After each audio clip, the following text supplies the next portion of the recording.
जय शिवम, सुप्रभातम। सुख शांति समृद्धि में आप सबका स्वागत है।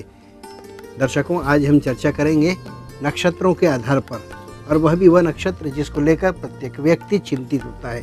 हमारे सनातन धर्म की मान्यता के अनुसार पंचक नक्षत्रों का विशेष महत्व है।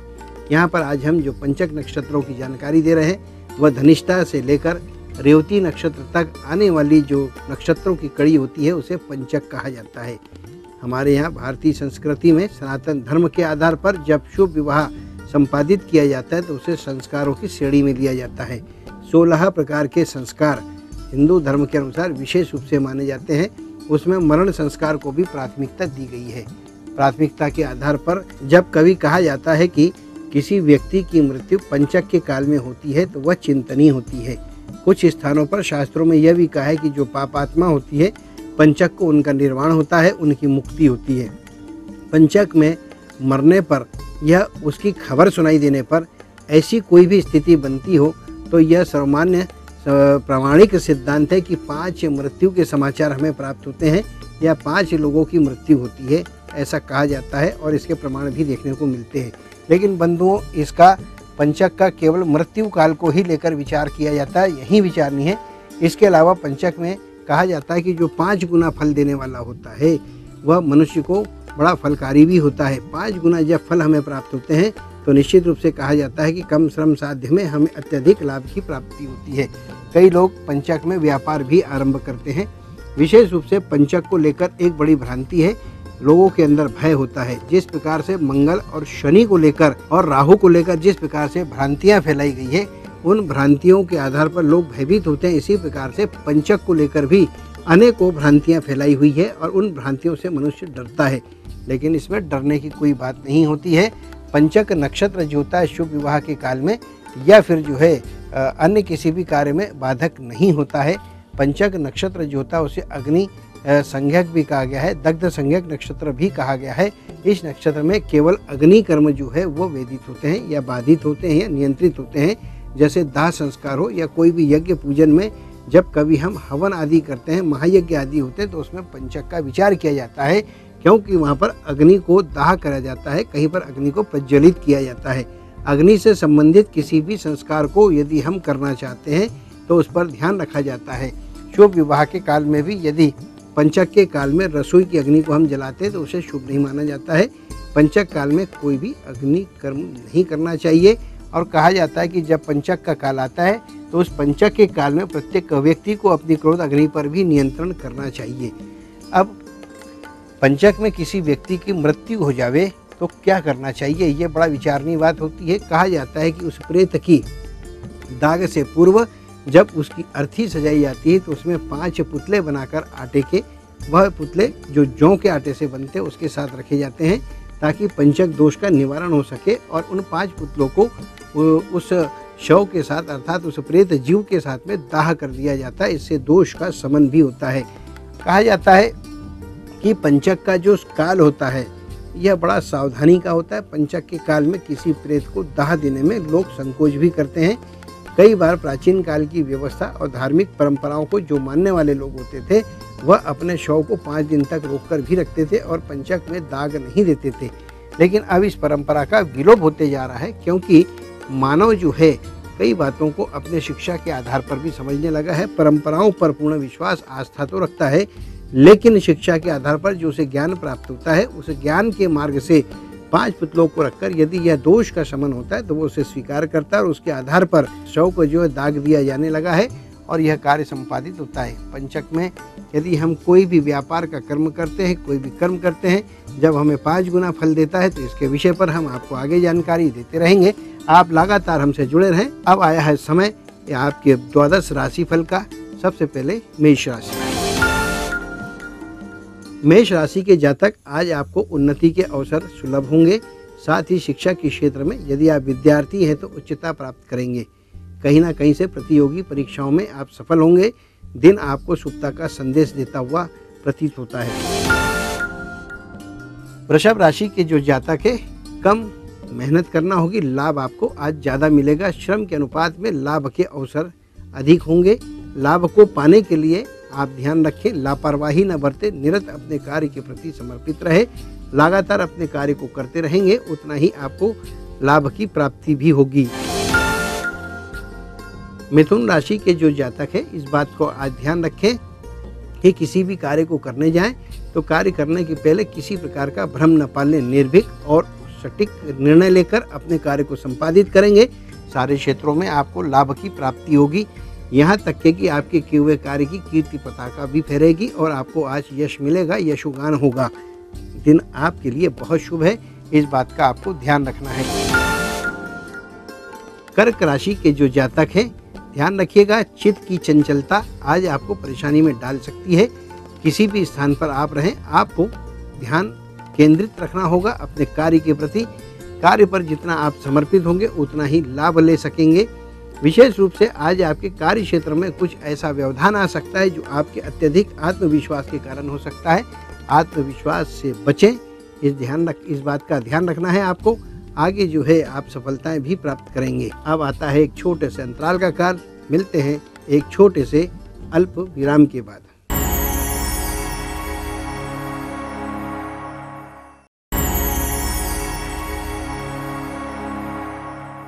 सुख शांति और समृद्धि में आपका पुनः स्वागत है। दर्शकों, हम चर्चा कर रहे थे आज पंचक नक्षत्र को लेकर।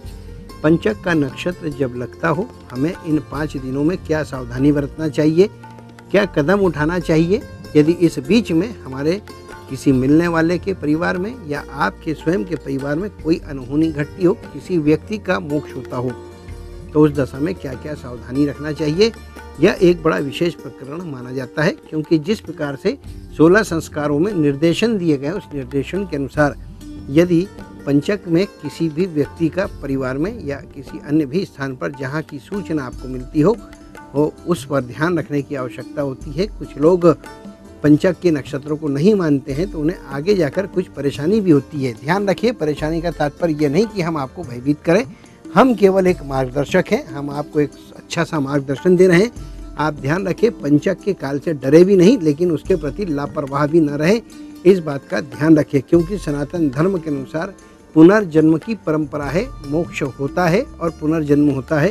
मोक्ष और पुनर्जन्म के बीच की कड़ी में पाप और पुण्य का फैसला यमराज करते हैं, चित्रगुप्त करते हैं। उस दौरान पंचक के जो जीव आत्माएं या प्रेत आत्माएं होती, उन पर विशेष रूप से ध्यान उनका केंद्रित होता है। वहाँ पर कर्म और भाग्य की विवेचना और पुण्य और पाप की विवेचना की जाती है और उसके आधार पर उनकी अगली योनि प्राप्त होती है। यदि आपके जो भी पूर्वज हैं या जो भी व्यक्ति है, यदि पंचक के काल में मोक्ष को प्राप्त करते हैं और उनके प्रेत को शांति नहीं मिलती, अर्थात आत्म शांति नहीं मिलती है, जीव की शांति नहीं होती, तो वह प्रेत बन के आपके परिवार में अमंगल कर सकते हैं, कार्यों में विघ्न पैदा हो सकता है, बरकत की कमी हो सकती है, नाना प्रकार की परेशानियां होती है। इसलिए सावधानी रखना चाहिए।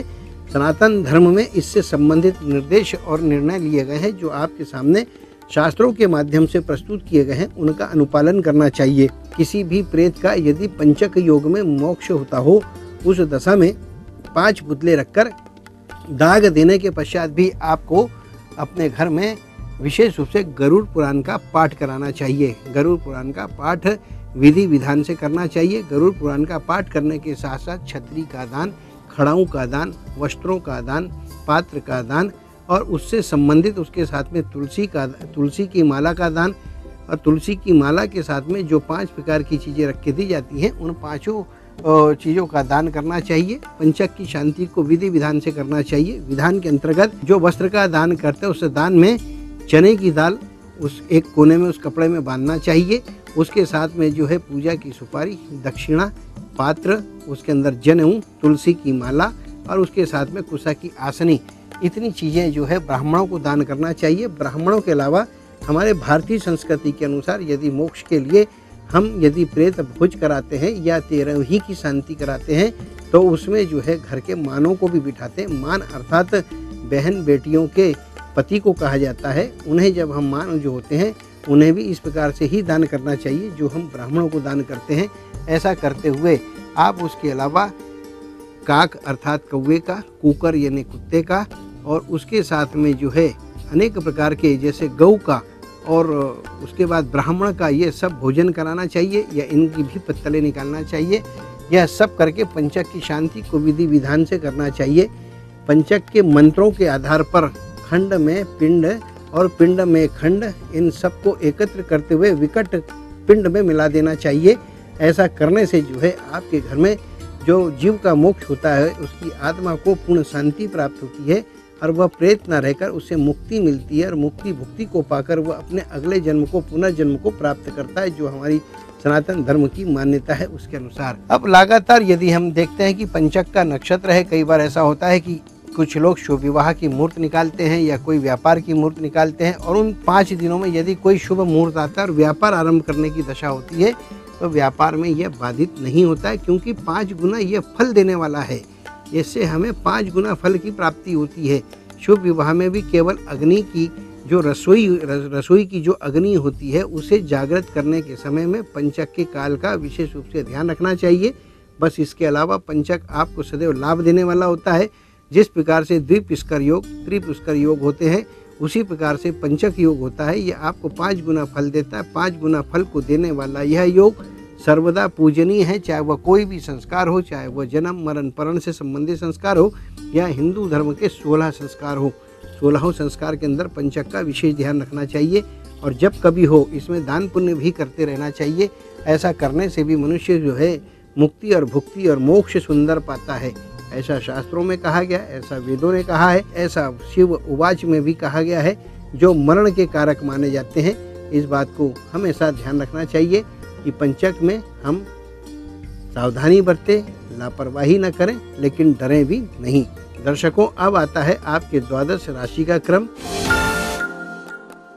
सिंह राशि के जो जातक है, आज आपको कोई अजनबी से मुलाकात होने पर अनायास नए संदेश प्राप्त होंगे। उन संदेशों को प्राप्त करके आप अपने व्यापार, व्यवसाय, रोजगार और उद्यम में उन्नति का अवसर भी प्राप्त करेंगे। किसी स्थान पर आपको अनायास जाना पड़ सकता है और वह लाभकारी योग सिद्ध करेगा।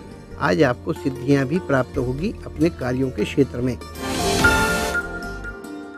कन्या राशि के जो जातक हैं उन्हें आज अपने विशेष रूप से कर्म के प्रति ध्यान रखना होगा। साथ में धर्म से भी लाभ होने की संभावना है, अर्थात आध्यात्मिक प्रक्रियाओं में संलिप्त रहें, दान करें, पुण्य करें। दान पुण्य की अभिवृद्धि करने से आज का दिन आपके लिए अत्यंत शुभ हो जाएगा।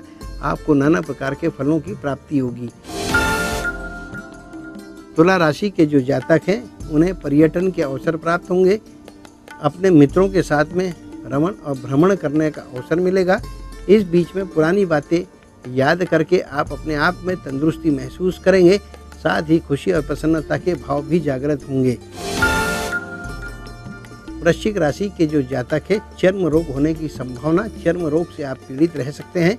शरीर में आज विष का प्रभाव होने से आप बेचैन भी रहेंगे। ज्वर भी हो सकता है और उष्णता और ताप के मारे आप परेशान हो सकते हैं। औषधि का समय पर आप लाभ लें, यह आपके लिए हितकारी होगा। बंधुओं, अब आता है एक छोटा सा अंतराल का काल। मिलते हैं एक अल्प विराम के बाद।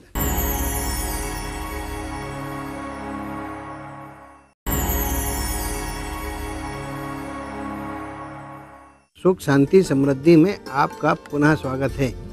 दर्शकों, हम चर्चा कर रहे थे पंचक और पंचक में होने वाली कार्यविधि, दान पुण्य आदि को लेकर, जो शास्त्र सम्मत है, जो सनातन धर्म हिंदू धर्म की मान्यता के अनुसार है। पंचक का काल हो और घर में किसी का मोक्ष हुआ हो, उसके मोक्ष के बाद उसका चिंतन किया जाता है कि उसे अंततः मोक्ष कैसे प्राप्त हो, वह जीव को कैसे शांति मिले कि वह प्रेत न बनकर रह सके। इन बातों को ध्यान में रखते हुए नाना विधि के जो हमने आपको उपाय बताए, पंचक का उपाय में विशेष रूप से गरुड़ पुराण का पाठ किया जाता है। गरुड़ पुराण का पाठ करने के बाद हवन कराया जाता है। उस हवन के अंतर्गत जो हम हवन करते हैं उसमें सीढ़ी का दान, चांदी की सीढ़ी के दान की परंपरा है। जब हम सीढ़ी का दान करते हैं तो कहा जाता है कि स्वर्गारोहण वह जीव आत्मा करती है। उसके पश्चात जो है गऊ का दान, गऊ की दुम को पकड़कर विशेष रूप से जो है गऊ का दान कराया जाता है। कहा जाता है कि ऐसा करने से हम वैकुंठ को विचरण करते हैं और इस प्रकार से जो है उस प्रेत आत्मा के प्रेत संबंधित दोष नष्ट होते हैं। इसके अलावा पंचक की जानकारी ना हो। कई बार ऐसा होता है कि हमें जानकारी नहीं है, हमारा उस क्षेत्र में इस विषय पर ध्यान ही ना जाता हो और शव का दाग हो जाता हो, तो क्या वो दोष में है? क्या उसमें 5 पुतले नहीं रखे गए? तो क्या घबराने की आवश्यकता है? तो इसका जवाब है बिल्कुल ना घबराएं। आप ध्यान रखें कि प्रत्येक जीव का जो जन्म होता है उसके पूर्व जन्म के भाग्य के आधार पर होता है, और जो उसका मोक्ष होता है वर्तमान कर्म के आधार पर होता है। जिस प्रकार का पूर्व जन्म का कर्म हो, प्रारब्ध हो, और वर्तमान कर्म का और पिछले प्रारब्ध का जो योग होता है, उस योग के गुना भाग को यदि देखा जाए तो उसके अनुसार उसे सुंदर मोक्ष प्राप्त होता है।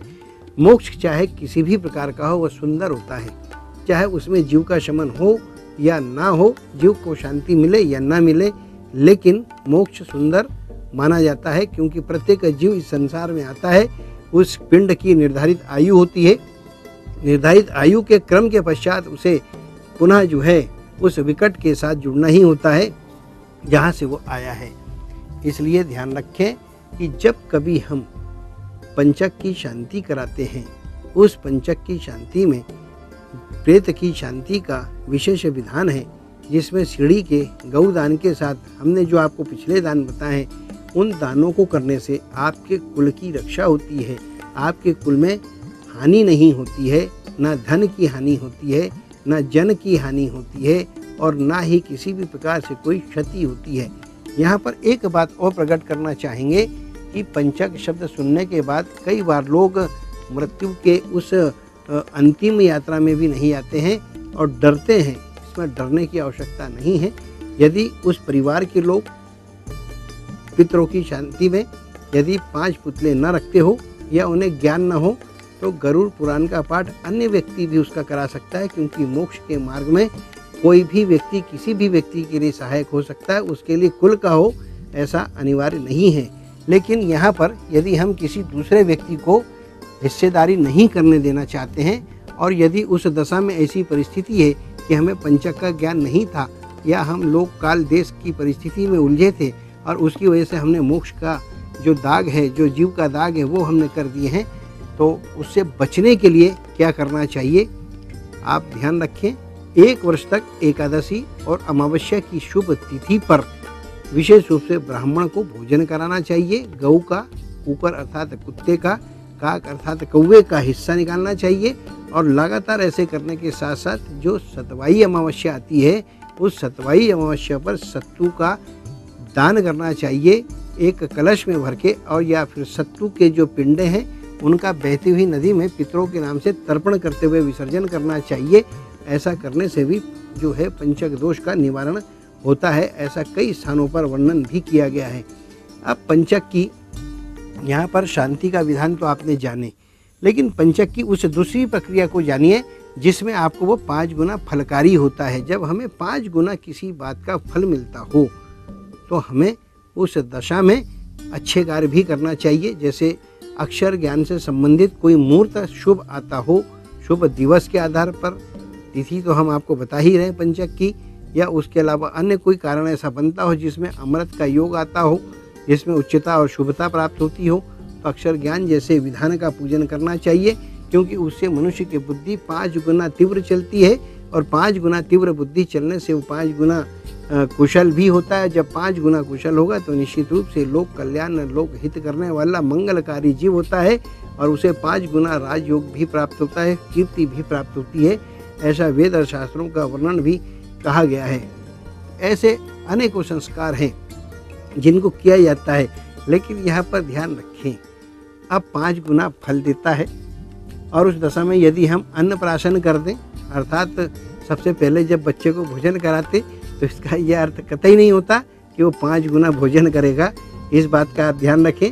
संस्कारों का उपहास न करें, उसमें जो है जहाँ तक बनता है तो ऐसे कर्म भी किए जा सकते हैं, वह लाभकारी होते हैं। एक बड़ा अच्छा उपाय पंचक में होता है, किसी व्यक्ति को असाध्य रोग हो या किसी व्यक्ति को बीमारी हो, उस दशा में प्रथम बार यदि मूर्त के आधार पर औषधि दी जाए तो वह औषधि 5 गुना फल देती है, और उसके जीव की शरीर की रक्षा होती है।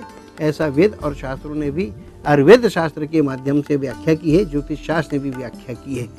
बंधुओं, पंचक के ऊपर बहुत कुछ जानकारियाँ देश, काल, लोक और परिस्थिति के अनुसार भी होती है, जाति धर्म के आधार पर भी होती है। इसको लेकर कभी भ्रम न पालें। शास्त्र सम्मत जो निर्देश दिए गए हैं उसका पालन करना चाहिए। अब आता है राशियों का क्रम। धनु राशि के जातक आज अपार सफलताएं मिलने के योग बनते हुए दिखाई दे रहे हैं। नवीन वाहन आदि क्रय करेंगे, ऐसी भी परिस्थितियां बन रही है। साथ ही पुराने वाहन का आप विक्रय भी कर सकते हैं। भूमि, भवन, संपत्ति निर्माण के योग फलकारी रहेंगे। यदि आप ऐसा कार्य करते हैं तो आपको निसंदेह लाभ भी होगा। आने वाला समय संपत्ति के लिए आपका शुभ होगा।